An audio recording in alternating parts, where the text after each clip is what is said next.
All right. So tonight we're looking at, real quick, a brief overview of two separate meta reports. One put together by Tempo Storm, one put together by former Hearthstone Wild streamer Corbett, now Hearthstone Wild enthusiast, and sometimes prognosticator Corbett. Starting with the Tempo Storm report, a couple of things I'd like to say about both my sources. Number one, Corb still loves diving into data. Corb still loves, playing the game occasionally. He's just not forced to anymore, and so he'll take a little break, or at least from my eyes watching him act through Corb Cord. Take a little break, hop in a little bit, look at the data, decide whether to play or not, and go from there. The guys at Tempo Storm, we know they're members of our community. They're well-respected players, and the idea that they no longer or that they don't look at data when they make these meta reports is a little bit ludicrous. Guys like NHL, guys like Doc Delight, I know are very stats driven, but there's a couple of things at work when they do generate a meta report. One of the things is longevity. If a deck is performing well in the short term, they don't go out of their way to immediately vault it up to as high as the hype begins. They might start it in tier 2, they might start it in tier 3, unless it's really proving to be, without a shadow of a doubt, tier 1. They'll be a little bit more hesitant since a new report's going to come out in 2 weeks. They won't vault it to tier 1 right away. They'll mention it, and they'll mention the fact that it has a higher ceiling, and we'll have to see where it shakes out. Another thing to consider is that, again, decks that have been doing well for a long time get weighted a little bit more. And so until there's a real palpable shift in the meta that shows that a deck isn't performing as well, and that's not also sort of reflected more strongly in the stats that they look at, you won't see a deck drop very heavily either. So with this in mind, the latest meta report that Tempo Storm came out with was notable in that it had 4 rogue decks in tier 1. They go as what I'm calling Pack Rogue. This is like the Gnoll based Rogue. Miracle Rogue, which is like, it's minion based. You're not running Lotheb, you're running War Masters, and you're running Stenographers, and you're running just sort of the quick and dirty spell package to draw through your deck as fast as possible so that your Zephyrus is online on turn 5, hopefully for a kill. Garrote Rogue, I think we all know. That list has changed very little since Copper Scum and KVLT worked on it and sort of brought it to the forefront. Egg Hunter is changed up a little bit. The package they're pushing is a new version Tom has put out that is a little bit more secrets-based to kind of pick on combos. The thing about the combo decks that are existing in Wild right now is they do fold to Disruption, and specifically Tom is using Snipe and Pressure Plate to target those archetypes, and I think those are apparently pretty effective. Pirate Rogue is Pirate Rogue. Hit them in the face until dead. You've got Toy Boat, you've got Gear Shift, you've got Secret Passage, you've got so much gas now, it really doesn't run out. Tempo Storm puts Reno Paladin as the top of tier 2. It was formerly tier 1. The reason why Reno Paladin is in this spot is because it picks on these rogue decks specifically. It's got enough clears to deal and heal to deal with Pirate Rogue and Garrote Rogue, but also something like Enter the Coliseum, dumpsters to Pack Rogue and the early Miracle Rogue boards. Zephyrus can obviously clean up as well. Once you kind of break that first big board that these Miracle Rogues make, they have a tough time recovering. And so, the Pack Rogue does a little bit better because of the weapon, because of the Obsidian Shard. Sometimes we buff it, sometimes we don't. But the added reach means that this does a little bit better as long as a Giant gets to go face once or twice. But by and large, Reno Paladin is looked at as the key target and counter to Rogue Stone, right? From Tempo Storm's eyes. Reno Shaman does well because even though it doesn't necessarily like all of these, it has some solutions to them sometimes, but also it picks on the Reno Paladin. Aggro Priest is doing okay because it does aggro priest things. I don't think it's particularly good into Garrote Rogue, and I don't think it's particularly good into Pirate Rogue, and I know it ain't good into Reno Paladin. But it smorks down the Miracle variants, and it can smork down Egg Hunter. Quest Mage exists because Ice Block exists. Again, without some key counters, Quest Mage can get the better of any of these decks with the right roll. Okay, so Tempo Storm kind of wrote the report based off of Miracle Rogue sort of setting the pace, and the field largely playing that and then looking to counter it, versus what Corbett put out, which I thought was interesting. So these are 8 decks. These are tier 1 and 2 decks that Corbett put out right now, according to, I believe, stats he took from Firestone and Donkey, and maybe some other places, but these are the exact observations that he made. Reno Priest continues to gain popularity, close to 20% of the format now. Now, Corbett is where Tempo Storm is looking at more of the latter a little bit more broadly, and sort of tailor their report to that. Corbett is focusing much more on the top, I believe, in his scope, and sort of looking at that sample size because, the more serious players who are using deck trackers, he's able to get a little bit of a better beat on that. So up towards the top, Reno Priest is like 1 in every 5 decks. As a result, the sizable shift in the format. Miracle Rogue was a previous top dog, and Reno Paladin was the best rogue counter. But now, both Miracle and Paladin struggle immensely with the Priest explosion. So Reno Priest has uniquely some removal spells like Hysteria, like Mass Hysteria, minions like Najak, minions like Serena Bloodfeather, which can help counteract that early tempo, that early board swing that the Miracle Rogues end up projecting. And so if you can deal with that, Miracle Rogue is kind of like an aggro deck. If you can break the one big board, the opponent's going to have a really tough time coming back and gaining a handle on the game. So he puts the best decks go as follow. Garrote Rogue, Tier 1. Reno Druid, Tier 1. We'll talk about that in a minute. Pack Rogue, Tier 1. This is, again, the same pack list that was Tier 1 over here. Egg Hunter, Tier 2. Reno Priest, Tier 2.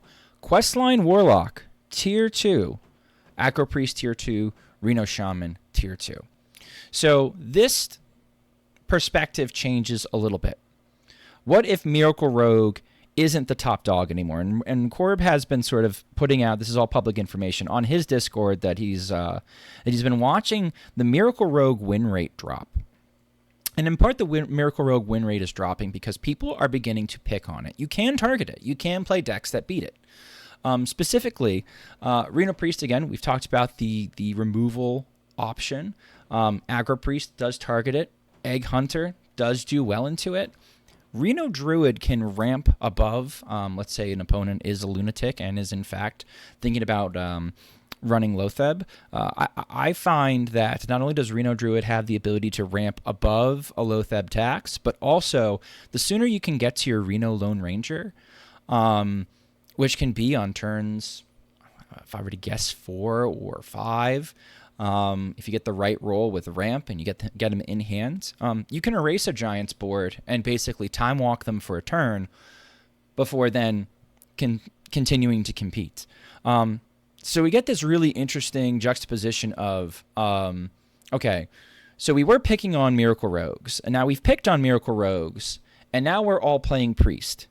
If we're all playing Priest, what deck is conspicuously absent from this? Reno Paladin. Reno Paladin really struggles into Reno Priest. Reno Priest has many more ways to outvalue it. Reno Paladin kind of has to win through one giant stat dump or tempo swing or disruption, and Priest can just sort of do most of those things better than Paladin can, and has better tools to do so. Another interesting note is, if the format's becoming more greedy, that also edges towards Reno Druid. Reno Druid can be very, very, very greedy. And the list that I actually pulled off for Reno Druid off of Neon 31's website is a list I've seen twice now. posted, so it looks like it's gaining some popularity, at least in the Chinese population on the Americas servers. It has an Azalina Tog combo in it, but that's not necessarily the game winner. It has Bran Astalor stuff, which is not necessarily the combo that it needs to win. It's got Kazakhstan and Reestraza in the ETC as a possible combo to win. It's got anti-aggro tools like Spammy Alchemist and Wing Commander Mulvrick, and obviously it's got your Reno Lone Ranger. It's still running the good cards. It's still got Zephyrus. With 40 health, a greed list like this can live long enough that it can start making mana, an abstract construct that it doesn't have to worry about. He does believe that Reno Druid is, quote, and I quote, a sleeping giant. So this might be the tier 1 deck that people really aren't playing right now. That is probably pretty good. If I were to guess, it's probably pretty good into the field in general. Even against aggro, the 40 health really means that you've got a chance. I know that talking to Tom, when he's playing Egg Hunter, Reno Druid is one of the matchups that he does not like seeing. Poison Seeds and Reno Lone Ranger do not make an Egg Hunter happy. And also, Reno Druid, you saw, runs enough pieces where it can also clear some boards and do well there. Most interesting is, though, if the format at the top, at least, is getting a little bit greedier, the fact that Questline Warlock is back. We've finally reached an equilibrium where too much Questline Warlock meant that you got a bunch of rogues all hitting you in the face, right? And then you were sort of preying on the aggro. But if you start preying on the aggro and the aggro's gone, now we're trying to outgreed each other. That's when Questline Warlock is going to sort of prove what it's worth and pop into the format and start picking on the greed decks. So Questline Warlock might actually be quietly playable in some MMR brackets, according to Corb. It's still one of the more popular decks on ladder as a whole, which is probably not warranted, because on a whole, I would think ladder would look a lot more like the Tempo Storm type meta. People playing rogue, people playing more aggressive, which Warlock does not like. But if you find yourself in higher MMR climbs, or if you find yourself in a particularly greedy pocket, Questline Warlock would be a good call. So again, who do I think is right? Who do I think is wrong? I think they're both right in their own context. I think the ladder as a whole is going to look a lot more like Tempo Storm.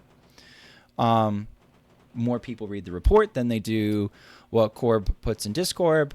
So in part, the population that is informed is going to play more like this. I also think decks like Pirate Rogue and decks like the Miracle Rogues are becoming popular. Garrote Rogue is less popular because it's a little bit harder to play. But just, I think people in general, when they're climbing, go for more of the aggressive stuff. However, if you're not in a hurry, if you're in it for the long haul, especially if you're at a high MMR bracket, if you're playing against some of the best players in the format's probably shaping to look a little bit more like this at the top. Worth noting, Corb believes that the best deck overall in either setting is probably Garrote Rogue. It's a little bit harder to target than the Pack Miracle Rogue. It has a pretty flat matchup spread. It can beat any of these decks, and it's favored into plenty of them. Aggro Priest just can't kill a Street Trickster. Questline Warlock dies to anything that a stiff breeze that pushes it in the face. Reno Shaman, as long as the Garrote doesn't get disrupted too hard, Reno Shaman is basically spending the entire game trying to clear pirate boards while I can still combo through 40 health. Same with Reno Priest. Garrote Rogue's a little too fast for Reno Priest. Egg Hunter doesn't like anything that hits it in the face. Pack Miracle Rogue's a little bit spookier. This is probably a pretty even matchup. However, I can still create prize plunder returns that take out giants. Reno Druid is Reno Druid. Same deal as the other Reno decks. You can kind of push through. So between the two, if you put the two reports together, your best two decks to climb with are probably Garrote Rogue and Pack Rogue. Corbett puts the minion-based Miracle Rogue all the way in Tier 3, which is why I'm not including it. The pure Miracle Rogue that's sort of drawing a bunch of cards and playing stenographers and war masters. That just gets picked on by the greedy decks that have plenty of clears. Okay, so that is the end and the summation of the Shmoopy Daddy meta analysis report. Please consider liking on YouTube and following on or subscribing on Twitch. And I'll make sure I do more of these. I'll make sure I include codes to deck lists in the video descriptions. Good luck on ladder.